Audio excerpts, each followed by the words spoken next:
T20 ప్రపంచ cup 2024 నేపథ్యంలో రిటైర్మెంట్ను వెనక్కు తీసుకోవాలని సునీల్ నరైన్ను గత 12 నెలలుగా రిక్వెస్ట్ చేస్తున్నామని Rajasthan Royals star allrounder West Indies captain Rovman Powell తెలిపాడు.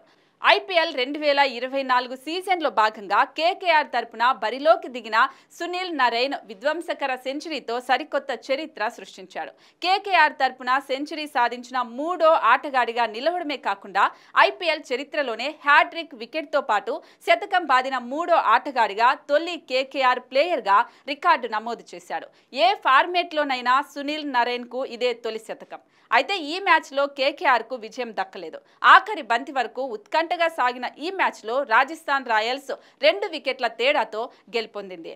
జోస్ బట్లర్ అజేయ శతకంతో పాటు రోవ్ మన్ను పోవెల్ విధ్వంసకర బ్యాటింగ్తో రాజస్థాన్ రాయల్స్ విజయంలో కీలక పాత్ర పోషించారు. ఈ మ్యాచ్ అనంతరం మాట్లాడిన రోవ్ మన్ను పోవెల్ తమ ప్రపంచ కప్ ప్రణాళికలకు సంబంధించి ఆసక్తికర వ్యాఖ్యలు చేశారు. టీ20 ప్రపంచ కప్ 2024 నేపథ్యంలో రిటైర్మెంట్ వెనక్కు తీసుకుని వెస్టిండీస్ జట్టుతో కలవాలని గత 12 నెలలుగా సునీల్ నరైన్ను రిక్వెస్ట్ చేస్తున్నామని, అతను మాత్రం తన విన్నపాన్ని పట్టించుకోవడం లేదని తెలిపాడు.